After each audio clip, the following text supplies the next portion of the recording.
This video file was recorded in Sabunji University during recitations for the CS204 Advanced Programming course as it was given in the spring semester of 2017. Alright, good afternoon everyone. This is the first week for CS204 Advanced Programming. I know some of you, but most of you I don't know. And as far as I heard, there are some students that even took CS201 4 years ago. There are some guys that took it 1 year ago, 2 years ago. Most of you took it last term, which is good.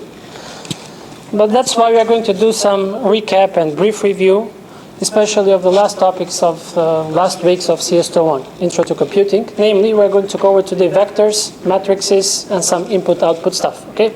So it will be something that you've already seen, but it's just to warm you up. We'll go with slow pace for this week, and your homework will be about matrices. But just want to warm you up. My name is, for those that don't know me, Artrim.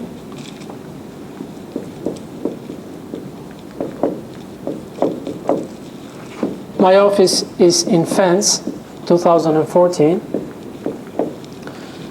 My office hours are on Thursday from 10:40 to 12:30. If I'm not in Fens 2014, then I should be in Fens LO 68. And if there's a lot of crowds, if you don't have space enough, well, then we can go to another classroom, bigger one. Usually this is when you have where the deadline is approaching for the assignments, and you have like 3 or 4 hours to upload it, as usual, and you want to upload it in the last day, mostly on the last 5 minutes. So probably you will come to my office hours, okay? What else? Usually I'm in Fens 2014, which is my office. If I'm not there, I would prefer you to come on Thursdays. If I'm available, you can come at any time, but just mail me before. Or if I'm not available, I'll try to settle your issues by email. So basically, I can assure that my office, that this slot from 10:40 to 12:30 is always available. I'm always available. Plus, I'm available when I'm not available. No, I'm available when I'm free, okay? Just you can call me, you can email me, or whatever. What else? This is something that I'm going to tell you, and it's going to be true. We're going to apply it for the rest of the course. Please ask questions, because there are no stupid questions, okay? Don't be ashamed, don't be embarrassed, especially for the guys that took CS201, which, by the way, is a prerequisite for CS204 Advanced Programming. If you have not passed CS201, an Intro to Computing course, you cannot take Advanced Programming, and of course all of you have passed Intro to Computing. I think there is some limit on the grade, if I'm not mistaken, but at most, all of you, not most of you, should have some basics for Advanced Programming. The style will be pretty much the same, okay? So you will have at least 6 or 7 assignments, at most 9 assignments, 2 midterms, final. Everything is going to be the same. You will have approximately new topics in each week, maybe a couple of topics. So the style is going to be the same. Again, if you don't understand anything, or if you don't understand something, please raise your hand. Give me a sign that you don't know that particular topic, so I should not continue with something else, because it will get harder and harder. It's not getting harder, but if you don't know the topics of this week, you probably will have problems in 3-4 weeks from now, okay? Don't be ashamed to ask, because we are not going to be ashamed or embarrassed to ask you in the finals and midterms, hard questions. And we are not going to be ashamed to give you 0 points if you don't answer, okay? That's why, before we ask you, please you ask us. Now let's not waste a lot of time. Let's go and see something that we already did in CS201. So today we are starting with vectors, Ascii Table, and IF stream. Vectors. You remember vectors? How many of you remember vectors? Most of you. Just let me refresh your memory.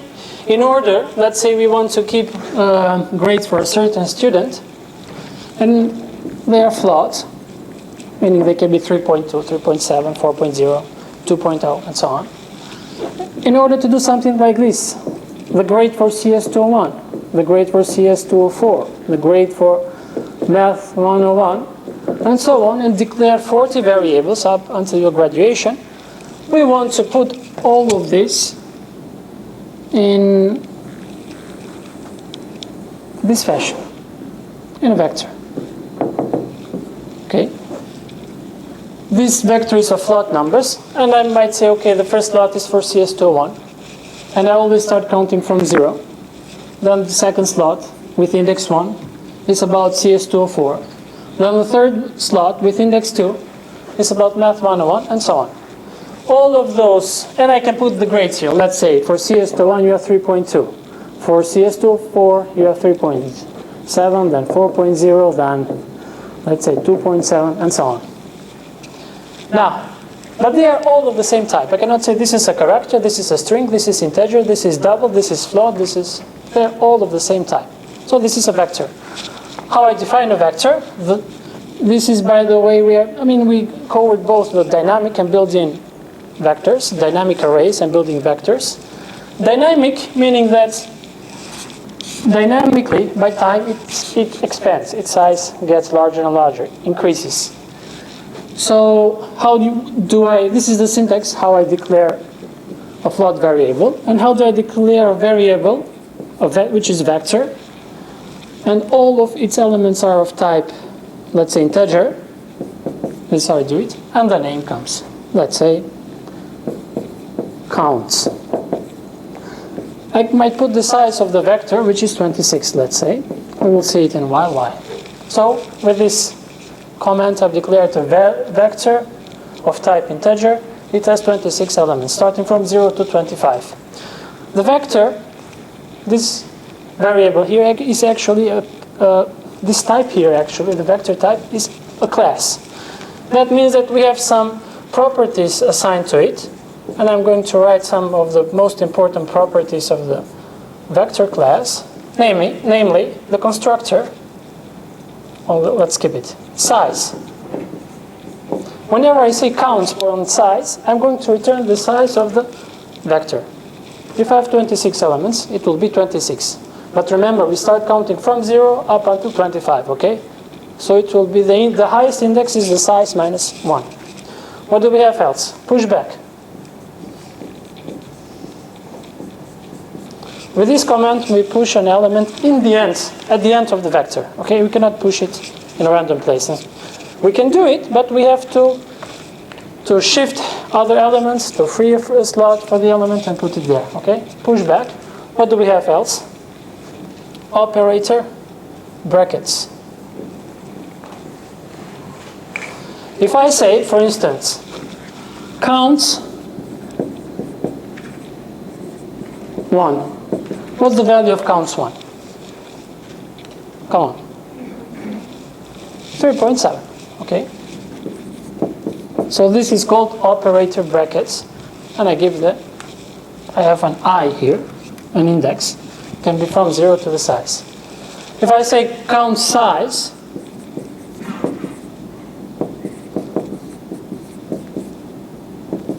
then it will be 25, since we have 26. It will be 26, I'm sorry, because we have 26 elements here. If I push back an element, the size automatically increases by 1. So this is about the vectors, what you need. Also, we are going to need some operations with characters, okay? Maybe it makes no sense on our everyday life, but sometimes we need to do something like this. A minus 5. So you might say, okay, what the hell am I doing here? I'm trying to subtract 5 from A.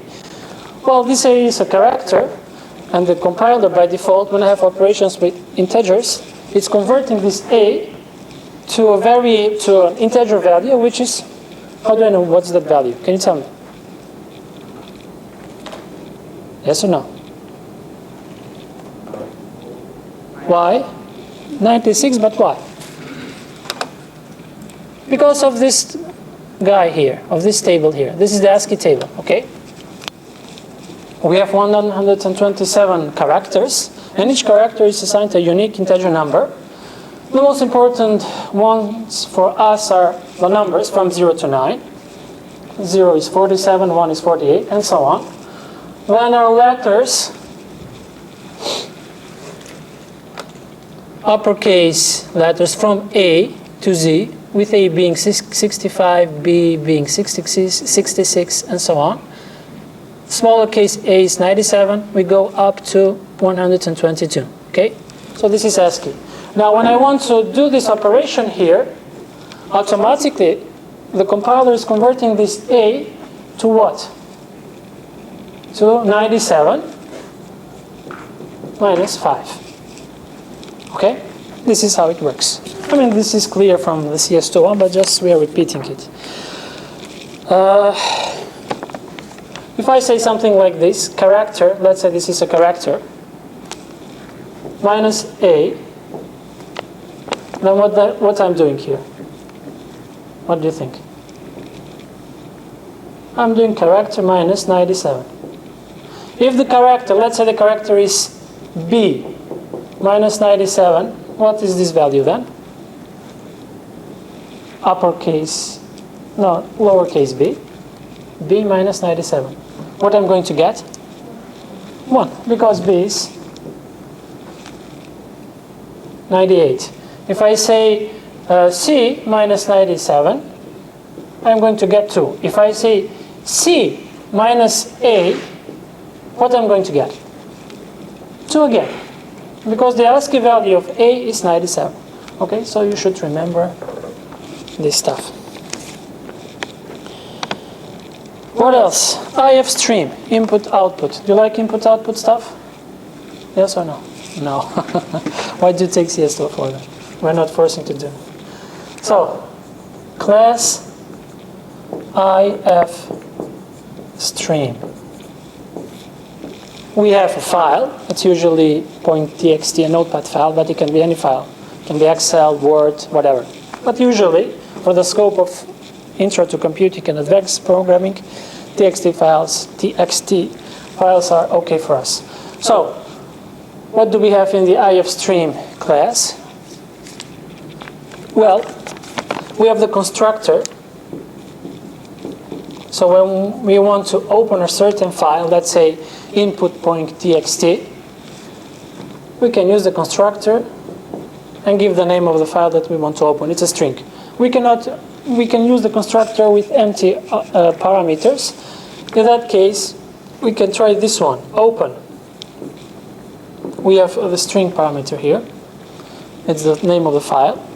And we try to open a certain file. But however, we might give a wrong name for the file. It does not exist. We have hardware problems. Or for any reason, if it cannot be opened, then we have another function which is called fail. And this guy returns 0 or 1. Okay? If it cannot open the file, it returns 1, meaning it's a failure. If it can open the file, that the fail returns 0, meaning that, okay, I opened it successfully. Then we have another variable called get. Well, this is not variable. This is a method. This is function, member function. With this get, what do? Do you remember? We get characters one by one. Okay. We have something else which is called end of file. Do you know what is this? EOF. This is end of file. Why? Let me briefly go through this stuff also. So let's imagine that this is our txt file, our input file. Its name is input.txt. And we have a file here. Let's say, hi. This is CS204. Bye. This is the content of our file. Although we don't see it, but there is a new line here. Okay? But we don't see it.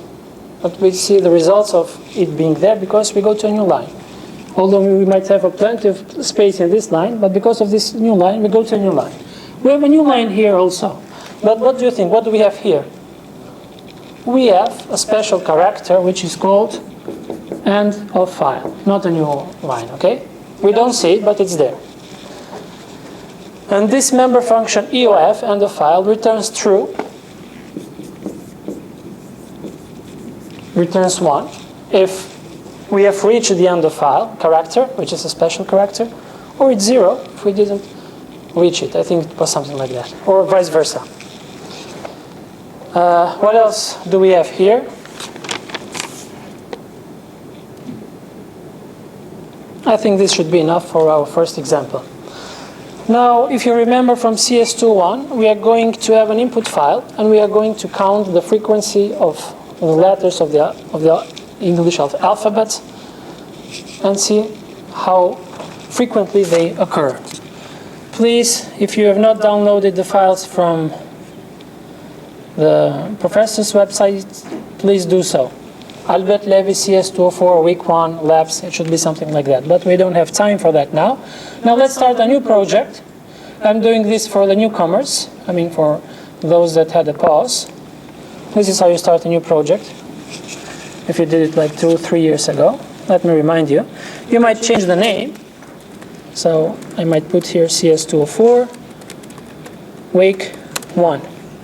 It's going to be an empty project. I'm doing it in fast fashion. Luckily for you, you might know that I've also recorded my recitations for the CS201, so if there is something that you want to refresh your memory, you can just go and check my videos. Okay, now let's go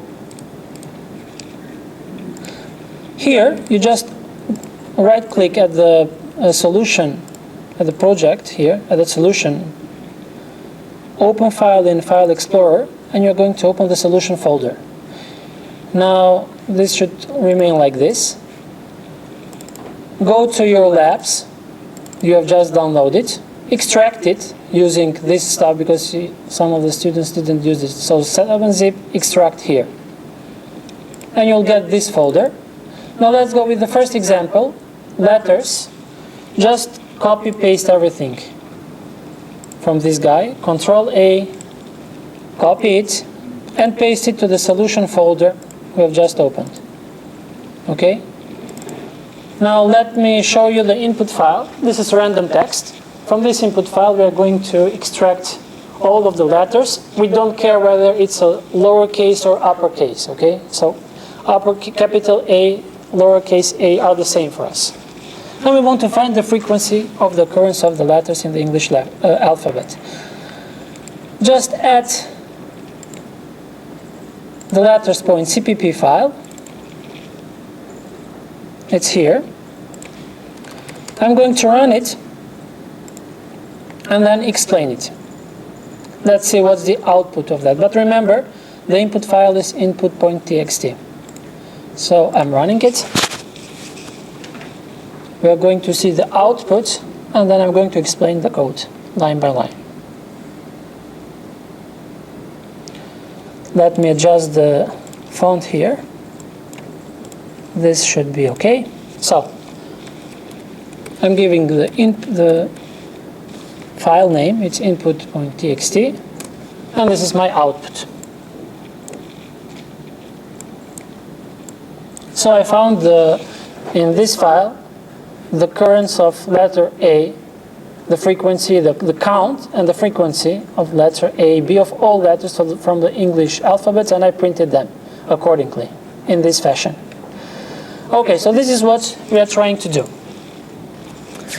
Now let's go and explain this stuff line by line. Or first, I think it would be better if I just tell you the logic of the program, how it works, and then explain it, map this logic into the code. Okay. So what we are going to do is the following. We will have a vector which is going to be called, I think, count. Yeah.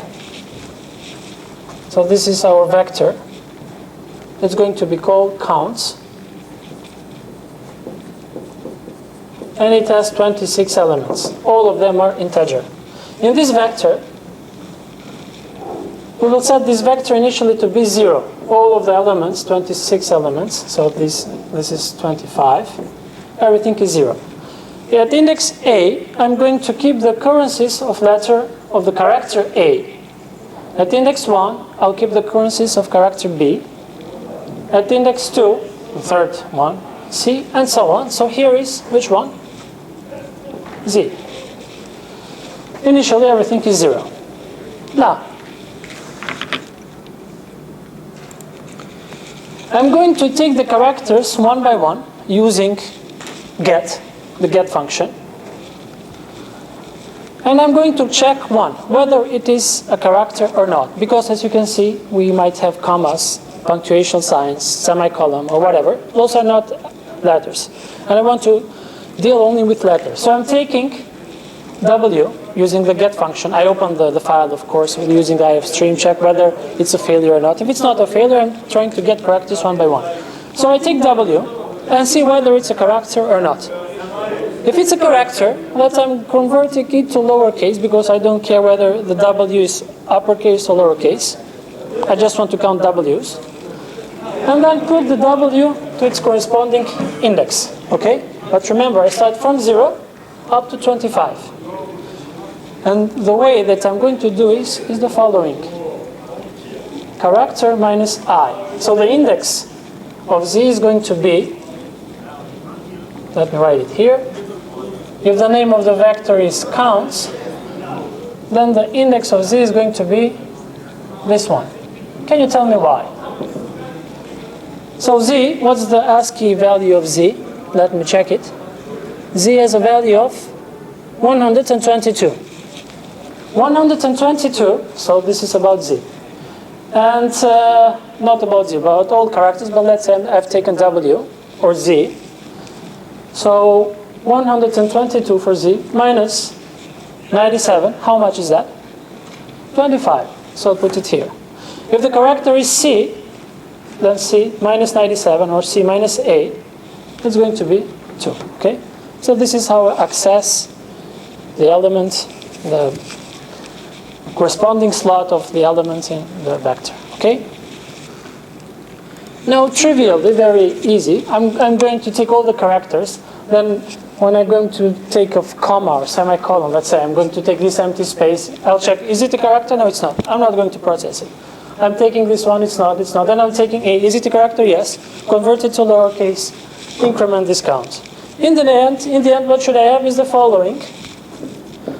I have the count of the occurrence of the characters. Let's have 83 here for A's, I have 17 for B's. I'm making up the numbers, 23 for C's, and so on, okay? So I have the occurrence of all of the letters. Also,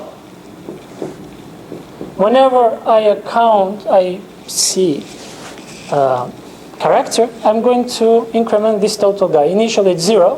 When I take a character, which is a character, whether uppercase or lowercase, I increment its value. So in the end, let's say I have like 376 characters in this text. And the corresponding distribution is like this. And I print it. Okay? Now let's see how we have done this encoding. Let's go line by line. First, we include the necessary libraries. Okay, you don't have to remember which one is dealing with which. So usually, if you don't know which library is doing what, you include more libraries, which is not a good style of programming, but it's okay for the time being. I declare here two prototype functions, print and count. Can you tell me what the prototype function is and why we're using it then? 2? Yeah, because here in main we are going to call the print and the count function. But we cannot call a function without knowing what the function is doing or whether it exists. Okay? Because you know the compiler starts from the uppermost and the leftmost corner and it goes line by line. Okay? So if I'm calling here the count function and it's here, or the print function, and I've not defined them, but I've defined them here, it's going to be a mistake, like the function is not defined. But usually this is the style of what most of programmers do, me too. I write the main function, I say, okay, I'll have a count function, it's going to do something, and I have a print function, it's going to do something, I have it in my mind, but I want to finish first with main, and then to give my attention to the functions. So with those lines, I'm just saying, okay, to the compiler, please don't say that it's a mistake. I'm just declaring that I'm going to use the print function. It's going to be defined after main. Okay? Just don't say that it's a mistake. This is what I'm doing. This is called prototype function. So first, let's go and see what those functions are doing. First, we will start with the print function, the easiest one. I'm taking here a vector of integers as a reference. Its name is counts, and it's constant. Do you know what the reference is? Yes or no? How many of you know, if you don't want to answer? Should I remind you what it's doing? Okay. So ask. Well, it's like this. When I call a function with a certain parameter, what I'm sending to the function is a copy of that parameter, okay? But when I'm calling it with a reference, I'm not making any copy. I'm sending the exact variable. So if I make changes in the function that is called, those changes will be visible in main. Let's say from main, I call this counts, and let's say we don't have constant here. I call counts, and I change the vector. When this guy is finished, I go again in main, I can see the changes because I send it as a reference. But if I don't send it as a reference, and if I make changes in the vector counts here, basically I'm sending a copy of that. And if I make changes in the copy, they're not reflected to the original one. Okay? But usually when we deal with huge amounts of data, like large strings or vectors, it's better to send them as a reference. So you might say, because we don't want to overload our memory. Okay? We might have a small amount of memory, don't want to use it. That's why we send it as a reference. But you might say, okay, what if, let's say in this function print, we want to print the vector, meaning I don't want to change it. So how can we assert that it's not going to be changed? I'm going to put const here, meaning that this reference is not going to be changed. So print takes a constant reference of an integer vector and total. And it's doing nothing more rather than printing the vector. So here is, those are the most important lines. I'm printing letter cout percentage. You remember that this guy? So I'm printing the letter. I'm starting from 0 to 25. Now, when k is 0, 0 plus a is how much? It's 97, because a is 97. When I put it like this, I cast this integer to a character. And 97, when converted to character again, is a. So I print a. I have a tag. I print the count of k, which is this one. So it should be something like this. Let me show you the output, basically. You have it. So letter count percentage. I print a. Then I go to the count of k. K0. I print the count. Then another tab. And I print the percentage. And how am I going to find the percentage? I have the total number of characters. So this count is going to be divided by total. But I have to cast it to double, because when I divide integer by integer, the floating point is dismissed, is discarded. It's not taken into consideration. When I convert this count to double, it's going to be 83.0, and I'm going to divide it with total, which is, let's say, 376.0, and I'll get 0.058. But since I multiplied by 100, I'm getting 5.8%. Okay? Then I increment k to be 1, and I go here. 1 plus a is 97, so it will be 98. When 98 is converted to character, it's going to be b, so I print b here. Then I print this tab. This is the tab I'm printing. And I'm printing the counts of b, which is, let's say, 17. I'm making the number. Oh, it's a correct guess. So I'm printing, no, it's 24. And I'm doing the percentage and so on. So this is how the print function works. The most important part here is this guy, this function count. It takes, as you can see, we have defined it, declared it here. IF stream, a reference of IF stream called input, a vector, and total. Basically, I'm going to call this function when I'm sure that I've opened the file, and I'm going to, and this vector has is set to all zeros, and I'm going to fill this vector by reading the input file, and I'm going to return the total number of characters. So it's also a reference here, meaning the changes are going to be reflected in main. Let's see how we have done that. So this is the count function. I've successfully opened the file, and my head is in the beginning, meaning that, you see the cursor? I start reading from the beginning. So I take a character. This is done by using while input get char. If I can get a character, this guy, get, returns true. If it's true, I go inside. So I get a character. Then there's a function which is called isalpha. It returns true if the character that I have is a letter between A and Z. Okay? Whether uppercase or lowercase, we don't care. So this returns true if the character that I've taken is a letter. If it's a letter, very nice. I go inside. I increment this total because I have a character. I convert it to lower.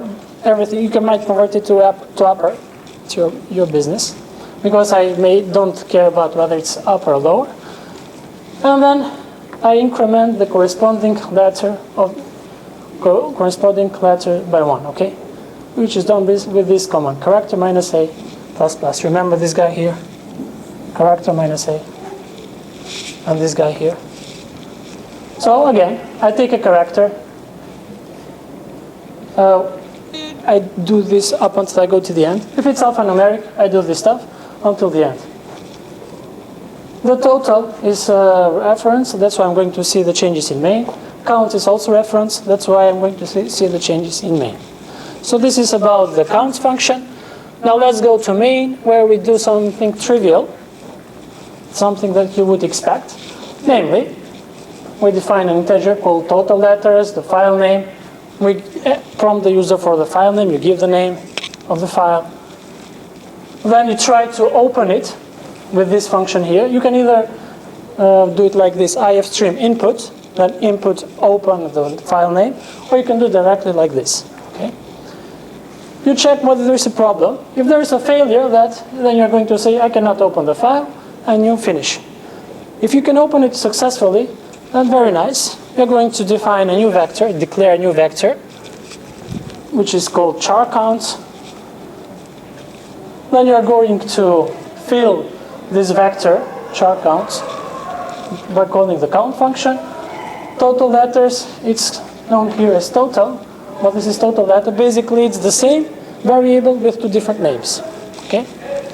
I will have total letters here. In the end, I print them, char counts and total letters, and this is it. How many of you understood this guy? All of you? Okay. If you have questions, we will have a break of 5 minutes, and we will go with 2 more examples you can ask during the break. Okay?